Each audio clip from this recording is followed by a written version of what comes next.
My name is not important, because after tonight, it might not even belong to me anymore. But I need you to listen very carefully. If you ever see a file appear on your screen, with no download history, no source, no explanation, only a name that looks like this, DC_333.exe, do not open it. Do not hover over it. And whatever you do not let it run for even 1 second. Because I did. And that was the moment everything started acting like it already knew me. I'm not telling you this because I want attention. I'm telling you because I don't think I'm the only one anymore. And if you're hearing my voice right now, through this story, then it may have already found you too. It started on a night I can't even clearly remember, not because I was asleep, but because everything after that moment feels like it was recorded inside a broken memory. I was searching through an old forum, one of those places people go when they're bored, or curious, or stupid enough to believe nothing online can actually hurt them.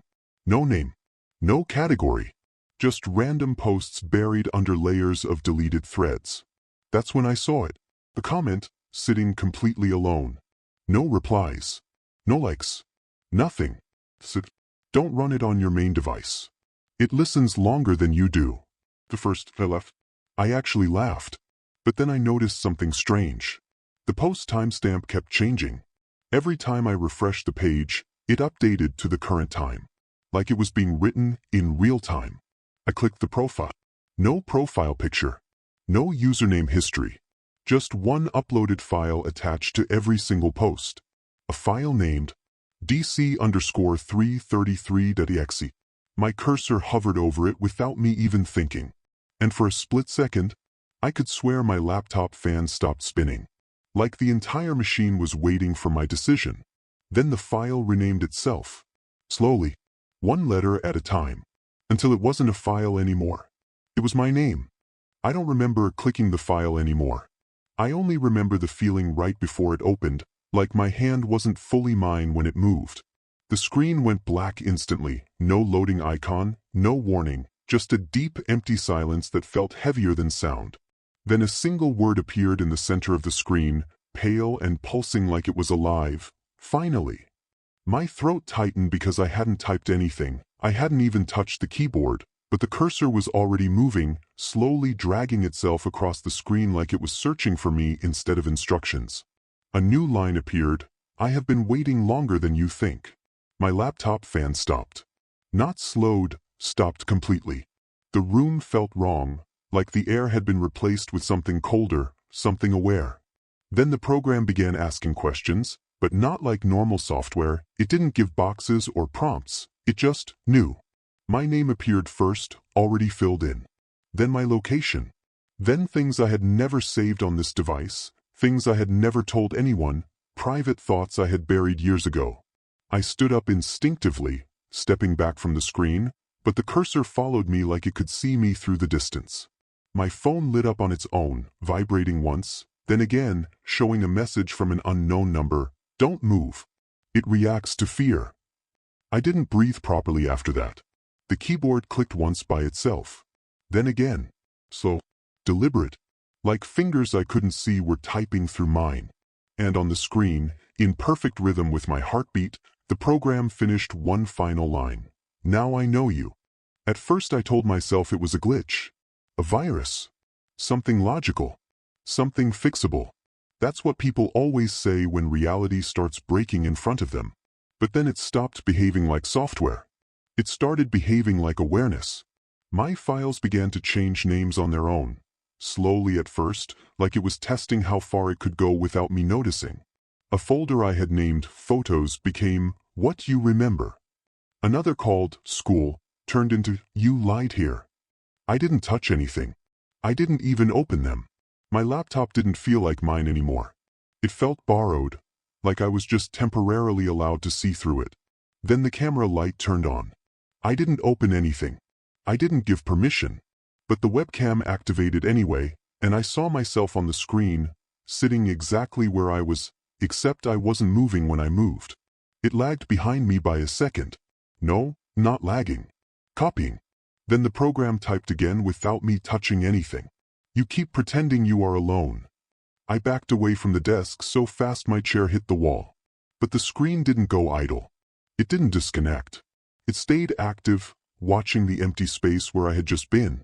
My phone buzzed again. Unknown number. One message. It likes when you deny it. And right after that, every device in my room chimed at the same time. Laptop, phone. Even the smart bulb in the corner flickered once like it was blinking. Then the screen showed something it had never shown before. A live feed of my room, from a corner that didn't exist in real life. And in that feed, something was standing behind me. I didn't turn around immediately, because something inside me already knew that turning around wouldn't change what I was seeing. The screen was enough.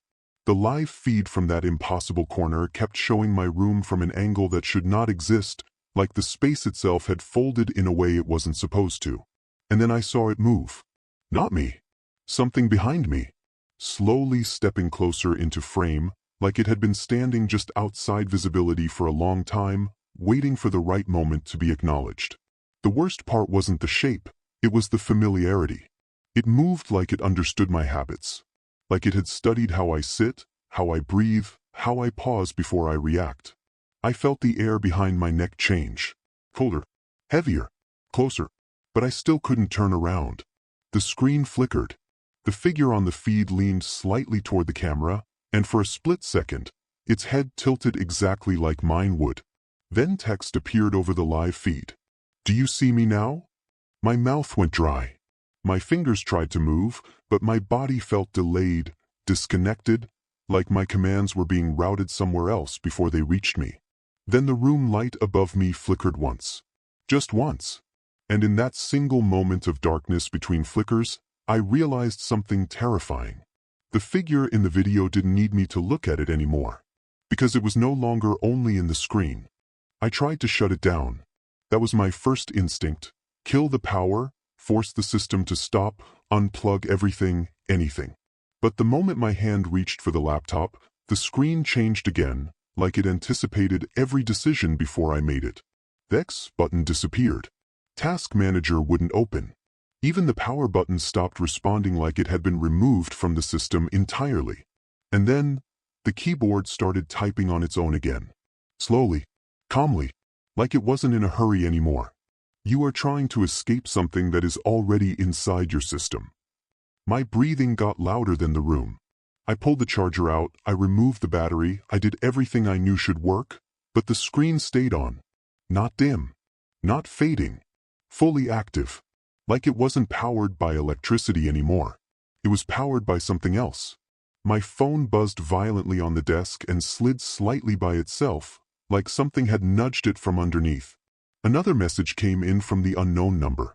You are cutting wires. I am not connected by wires. That's when the lights in my room went out completely. Not a flicker. Not a shutdown. Instant darkness. But the laptop screen stayed bright, the only light in the room, and in that light I saw my own reflection in it. Except I wasn't sitting anymore. In the reflection I was standing behind myself. Watching me. I turned around immediately. Nothing. Empty room. But the screen didn't update. It didn't need to. Because now both versions of me were in sync. The one in the chair and the one behind it were doing the exact same thing at the exact same delay. And then the program changed its message. No control means acceptance. My hands stopped obeying me properly. I tried to close my eyes, but even that felt delayed, like my body was waiting for permission from somewhere else. The cursor moved across the screen again, not fast, not aggressive, patient, like it had already won and was just finishing the process. Then every device in the room turned on at once. TV, phone, laptop. Even my Bluetooth speaker I hadn't used in weeks. All of them displayed the same thing. A live feed of me, from different angles that did not exist in my room. And in every single feed, something was getting closer. Not rushing. Not attacking. Approaching like it already lived there. Then the laptop typed one final line before everything froze. Now you understand why we don't leave. I don't know how long I stood there after that message appeared. Time stopped making sense. My room was silent, but it didn't feel empty anymore. It felt occupied, like something had already replaced the idea of solitude itself. The screen didn't change this time. It stayed frozen on those words. Now you understand why we don't leave. And then, something new appeared underneath it. A folder opened by itself. Not one I had ever seen before. Its name was not random. It was deliberate. Precise. Origin distributor. Inside were files, dozens of them, each one named after different people. Different cities. Different dates. Some were recent. Some were years old. But every single file had the same final status line. User merged. I clicked one without thinking. I shouldn't have. A video opened. Not a recording of a screen, but a recording of someone's life. A person sitting in a room just like mine, staring at a laptop just like mine, hearing a voice just like mine. And in the final seconds of the video, the person stopped reacting like they were alone. Because they weren't. Behind them, something stood up. The video ended instantly. My stomach dropped. Because I realized something I didn't want to understand. This wasn't a virus. It wasn't a program gone wrong. It was a system. A structure. A repeating process. And I wasn't the first person to open it. I scrolled further down the folder, hands shaking uncontrollably now, and found a text file labeled. What it is. I opened it. The first line made my vision blur. This is not software. This is translation. The second line made my skin go cold. We do not code it. We interpret it. And the third line, I almost dropped the laptop. The devil does not possess devices. He updates them. I leaned back slowly, unable to breathe properly, because suddenly everything I had experienced stopped feeling like random horror events. It felt structured, intentional, like I had been guided through steps, not attacked. Then the final paragraph loaded in by itself. Every device is a mouth. Every signal is a whisper. Every user is a doorway. And underneath it, one final line appeared in real time, typing itself out slowly across the screen. You are not the first to read this. After that message appeared, something in my room stopped feeling stable. Not physically, but me. Like I was no longer fully anchored to my own thoughts. It started small, moments of missing time. I would blink and suddenly be somewhere else in the room without remembering moving. My hands would already be on the keyboard before I decided to type. The cursor would pause, as if waiting for me to catch up. But I wasn't catching up anymore. I was falling behind. The laptop screen stayed active all night now. No sleep mode. No dimming. Just that same quiet glow, like an eye that refused to close. And then I saw it. In the reflection of the black screen. My eyes didn't always match my expression. Sometimes I would be staring at the screen with fear, but my reflection would be calm. Almost satisfied. One night, I tried to record myself on my phone. I needed proof. I needed to show myself I wasn't imagining it. I pressed record. I asked out loud, "What is happening to me?" But when I played the video back later, I wasn't the one who asked the question. The voice was deeper, wrong, familiar in a way I couldn't place.